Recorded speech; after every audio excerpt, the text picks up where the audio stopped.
A ti y a mí nos están estafando, pero no es con una llamada telefónica, ni con un email, ni con cualquier tipo de estafa de internet que te puedas imaginar. Nos están estafando con algo mucho más sutil, con algo tan normalizado que ya ni siquiera lo cuestionamos. Es una estafa tan antigua y tan bien integrada en nuestra sociedad que funciona sin necesidad de esconderse. No tiene un rostro claro, no aparece en los titulares y aún así afecta a cada aspecto de nuestra vida. Tú trabajas dentro del sistema, yo también. Ahorramos, pagamos impuestos, confiamos en unos números en una pantalla y asumimos que mañana seguirán teniendo valor. Pero ese valor se va perdiendo, poco a poco, sin que apenas nos demos cuenta. Hoy vamos a hablar del dinero fiat, del dinero que utilizamos cada día, de cómo nació, de por qué se impuso y de cómo un sistema que nos parece tan normal puede acabar siendo la mayor estafa de todos los tiempos. Para entender por qué hoy te estoy hablando del dinero fiat como una estafa, primero debemos retroceder mucho en el tiempo, porque durante la mayor parte de la historia de la humanidad el dinero no funcionó como lo hace hoy. Durante miles de años en las primeras civilizaciones el intercambio de bienes se hacía mediante trueque. Hablamos de sociedades agrícolas antiguas mucho antes de nuestra era, donde las personas intercambiaban directamente lo que producían por lo que necesitaban. Trigo por herramientas, animales por ropa, trabajo por comida. El problema era evidente. Para que el intercambio funcionara, ambas partes tenían que querer exactamente en ese mismo momento lo que la otra ofrecía. A esto se le conoce como doble coincidencia de necesidades. En sociedades pequeñas podía funcionar, pero cuando las comunidades comenzaron a crecer, el sistema se volvió lento, poco práctico e ineficiente. Es alrededor del año 3000 a.C. cuando en Mesopotamia y Egipto surge la necesidad de crear algo intermedio que todos aceptaran para el intercambio de bienes. Al principio no eran monedas, eran bienes socialmente aceptados y con valor práctico, podía ser sal, grano, ganado. No era dinero moderno, pero cumplía su función principal, servir como medio de intercambio. Con el tiempo, las civilizaciones entendieron que no todos los bienes funcionaban igual como dinero. Algunas cosas eran demasiado frágiles, otras difíciles de transportar y otras demasiado abundantes por lo que perdían valor rápidamente. Para que algo funcionara como dinero, debía cumplir ciertas características. Ser duradero, fácil de dividir, fácil de transportar, aceptado por todos y sobre todo difícil de falsificar o producir en exceso. Por eso la humanidad fue dejando atrás objetos como sal, grano o el ganado y acabó adoptando los metales preciosos como el oro o la plata. Estos eran escasos, fiables, aceptados por la humanidad y mantenían su valor en el tiempo. Fue alrededor del siglo VII a.C.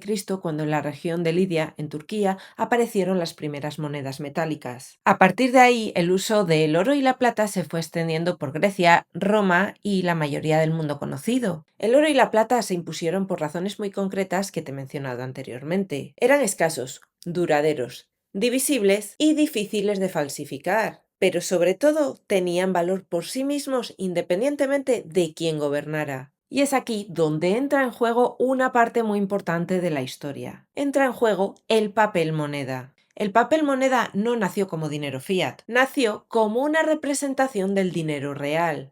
En China, entre los siglos 7 y 11, los comerciantes comenzaron a utilizar certificados que representaban un depósito en monedas o metales. Era más seguro y más práctico llevar un papel que grandes cantidades de metales. Este papel no valía por sí mismo, valía porque podías ir al banco que lo había emitido y canjearlo por esa cantidad en oro o plata. Era un recibo, no una promesa de valor. Siglos después de esto, esta idea llega a Europa. A partir del siglo XVII, los bancos empiezan a emitir billetes que representan una cantidad concreta de oro o plata guardada en sus reservas. Un billete no era riqueza, era un recibo. Si tenías un billete, podías ir al banco y cambiarlo por ese metal correspondiente. El papel hacía el dinero más cómodo, pero el valor seguía estando en el metal. Este sistema tenía algo fundamental: ponía límite, por lo que ni los gobiernos ni los bancos podían crear dinero de la nada. Cada billete debía estar respaldado por algo físico. Si querías más dinero en circulación, necesitabas más oro. Este sistema no era perfecto, había crisis, abusos y desigualdad, pero había una regla clara, y es que el dinero representaba algo real, no era solo una promesa, confianza o deuda infinita. Durante siglos el dinero fue oro, plata o un papel que podía canjearse por esos metales. Fue valor o representación directa de ese valor. Pero a medida que los estados crecían, las economías se volvían más complejas y las guerras más costosas, por lo que ese sistema comenzó a resultar incómodo. El patrón oro fue un sistema monetario en el que el dinero de un país estaba ligado directamente con una cantidad fija de oro. Esto significaba que cada billete representaba una cantidad concreta de oro y que el Estado se comprometía a canjear ese billete por oro si alguien lo solicitaba. El dinero no era una promesa abstracta, era un contrato. Este sistema se acaba consolidando sobre todo en el siglo XIX, cuando muchas potencias adoptan oficialmente el patrón oro para facilitar el comercio internacional. Gracias a esto, las monedas eran estables, los intercambios entre países eran previsibles y la inflación se mantenía relativamente baja. El patrón oro tenía una gran ventaja. Ponía un límite claro a los gobiernos porque no se podía imprimir dinero sin control, no se podían financiar déficits eternos y no se podían pagar guerras simplemente imprimiendo billetes. Si querías más dinero en circulación, como te he dicho antes, necesitabas más oro. Pero esa ventaja era también su mayor inconveniente, porque el oro es limitado, pero los gastos del Estado no lo son. El primer gran golpe al patrón oro llega durante la Primera Guerra Mundial en 1914. Los países necesitaban enormes cantidades de dinero para financiar el esfuerzo bélico y el oro no era suficiente. Muchos estados suspendieron temporalmente la conversión de billetes en oro para poder imprimir más dinero. Se suponía que era algo excepcional, algo temporal, pero esa puerta jamás volvió a cerrarse del todo. Tras la Segunda Guerra Mundial, el mundo necesitaba reconstruirse. En 1944, representantes de 44 países se reunieron en Bretton Woods, en Estados Unidos, para diseñar un nuevo sistema monetario internacional. Allí se creó el Fondo Monetario Internacional, lo que conocemos como FMI, y el Banco Internacional de Reconstrucción y Fomento, que luego pasó a ser el Banco Mundial. El resultado de los acuerdos de Bretton Woods fue un compromiso. El dólar estadounidense se convertiría en moneda de referencia mundial, otras monedas se ligarían al dólar, y el dólar en teoría estaría respaldado por oro a un precio fijo de $35 la onza. En la práctica, esto significaba que los países confiaban en el dólar porque Estados Unidos prometía convertirlo en oro si era necesario. El patrón oro seguía existiendo, pero ya no para todos, solo existía para los grandes actores. Durante un tiempo este sistema funcionó, pero con los años Estados Unidos comenzó a gastar más de lo que podía respaldar. Gastaba en guerras, programas sociales y expansión económica, así que se imprimieron más billetes de los que podían convertirse en oro. Aquí otros países comenzaron a darse cuenta y comenzaron a pedir oro.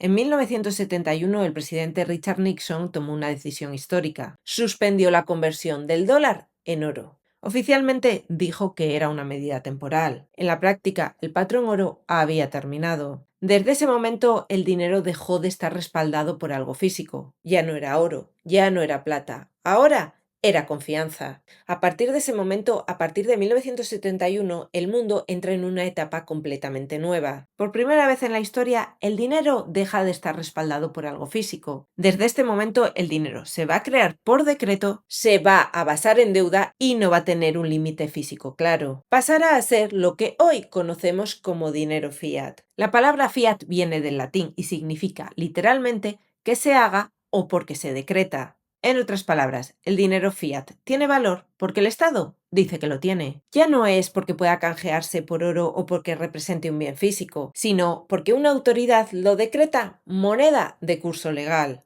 Aunque aquí también es importante decir algo, y es que el dinero fiat funciona. Funciona porque todos lo aceptamos, porque se puede utilizar para pagar impuestos y porque el Estado respalda su uso mediante leyes. Mientras la sociedad confíe en él, el sistema se mantiene en pie. Y es que cuando cobras tu salario no preguntas si ese dinero tiene oro detrás. Lo aceptas directamente porque sabes que puedes comprar con él, que otros lo aceptarán y que el sistema entero lo usa. En este nuevo sistema los bancos centrales pasan a tener un papel totalmente clave. Son los encargados de emitir dinero, de controlar el dinero en circulación y de gestionar la política monetaria. Ya no necesitan crear oro, ahora solo necesitan decidir cuánto dinero crear. En teoría, esto les da una herramienta poderosa para estabilizar la economía. De esta manera pueden responder a crisis, evitar colapsos económicos y estimular el crecimiento si es que se desea. Todo esto durante un tiempo pareció una gran idea, porque el dinero fiat tiene una ventaja evidente: tiene flexibilidad. Permite a los estados reaccionar rápido, financiar emergencias o evitar quiebras en cadena, algo que el patrón oro no siempre permitía. Pero esa ventaja también tiene un precio. El problema es que cuando el dinero ya no tiene un límite físico, el límite es la responsabilidad, y la historia demuestra que ese límite no siempre se respeta.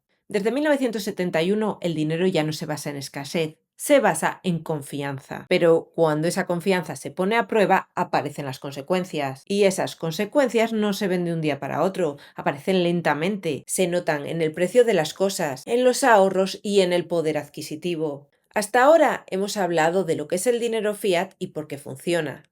Ahora te voy a hablar de lo que provoca. Nos han repetido durante décadas que la inflación es algo normal, algo inevitable, incluso algo bueno en su justa medida. Pero la inflación no aparece de la nada. La inflación, simplificándolo mucho, es la consecuencia directa de crear dinero sin límites. Cuando se imprime más dinero, ese dinero no se reparte equitativamente. No te llega primero a ti ni me llega a mí. Llega primero a los gobiernos, a los grandes bancos, a las grandes corporaciones, a los mercados financieros, y cuando finalmente llega al ciudadano común, ese dinero ya vale menos. Esto tiene un nombre, aunque rara vez se diga en voz alta. Esto es un robo silencioso. Sí, sé que nadie entra en tu casa, nadie te quita el dinero del bolsillo, pero el dinero que ya tienes simplemente pierde valor. Tú trabajas igual, ahorras igual, pero cada año puedes comprar menos. Y si preguntas por qué, te dicen que es culpa del mercado, de la guerra de turno o de factores externos. Aquí es donde deja de ser incómodo y se convierte en obsceno. El dinero fiat beneficia a quien más cerca de la creación de ese dinero está. Cuanto más lejos estés de la impresora, más pierdes. Si dependes de un salario fijo, estás en el último eslabón. Si ahorras en efectivo, tu ahorro se erosiona. Si no tienes activos, juegas una partida amañada. El dinero fiat no solo genera inflación, genera desigualdad estructural. Por eso es tan importante tener activos. Porque quienes tienen acceso a activos, ya sean inmuebles, empresas, acciones, oro, ven cómo esos activos aumentan de valor.